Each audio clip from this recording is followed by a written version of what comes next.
Salut à tous, aujourd'hui on vous parle de SkyTeam. SkyTeam, c'est un petit jeu de joueurs coopératif. Et en fait ça marche super bien. En fait ce qui est vraiment génial dans SkyTeam, c'est que c'est un jeu où vous allez jouer ensemble, coopératif, mais il y a une communication qui est assez mitigée et vous n'allez pas forcément pouvoir parler de tout le temps. C'est le principe du jeu. Donc dans SkyTeam, qu'est-ce qui se passe? On est pilote et copilote d'un avion. Et l'idée en fait du jeu va être de réussir à faire en fait la route que nous avons à faire en fonction de la ville, de la destination, où on va devoir réussir à gérer en fait et fluidifier le trafic aérien.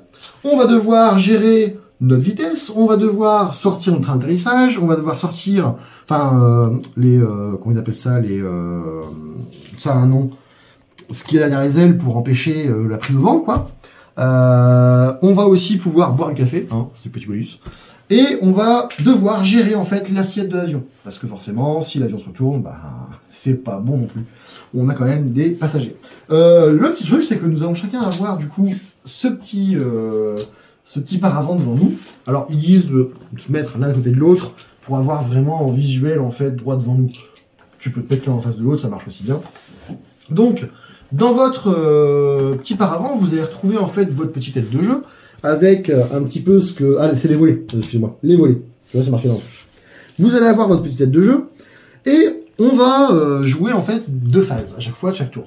La première phase, on va communiquer. On va se dire, bah tiens, ce serait peut-être bien de plus se concentrer sur l'espace aérien.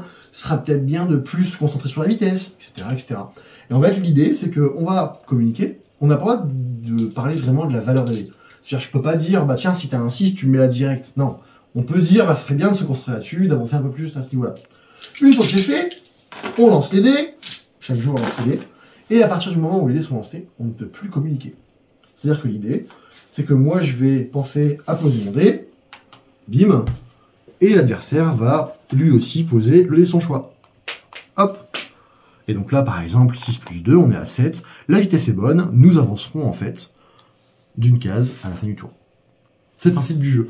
L'assiette, ça va être en fonction en fait de la différence de dés. Ici, vous avez des chiffres à respecter pour pouvoir ouvrir les volets. Pareil ici pour le train d'atterrissage. Les petits cafés, c'est quand vous avez un dé qui sert à rien, bah, vous le mettez là, vous gagnez un café. Et le petit café va vous permettre de modifier en fait le jet de dés durant la partie. Très pratique. Et vous avez aussi les petits jetons relance qui vont vous permettre de relancer en fait autant de dés que vous voulez, pour pouvoir vous donner d'autres options, d'autres possibilités si vous êtes un petit peu bloqué.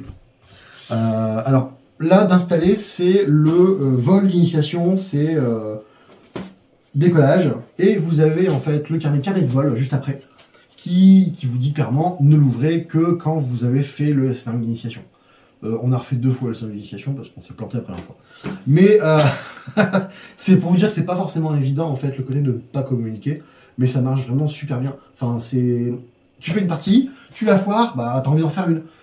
Tu la foires pas, bah t'as envie de continuer. Et comment tu continues? En fait, dans la boîte, vous avez en fait plein de matos. Vous avez plein de matos pour agrémenter et continuer la partie. Parce qu'une fois que la partie d'initiation est finie, vous allez avoir votre carburant à gérer, vous allez avoir hop, des petites missions en plus, vous allez avoir plein de différentes destinations avec des difficultés différentes. C'est le principe du jeu. Et en fait, bon, c'est franchement bien foutu. Vous avez vraiment de quoi faire niveau mission. Je crois que c'est 21 missions différentes qu'il y a dedans, si je dis pas de bêtises. 21 scénarios différents. Donc c'est vraiment jouable et rejouable. Et en plus, à l'heure où je tourne la vidéo, l'extension vient de sortir. Du coup, l'extension rajoute 20 nouveaux scénarios. Vraiment de quoi continuer la partie et vraiment enchaîner. Donc voilà, SkyTeam, en espérant que vous arrivez à bon port.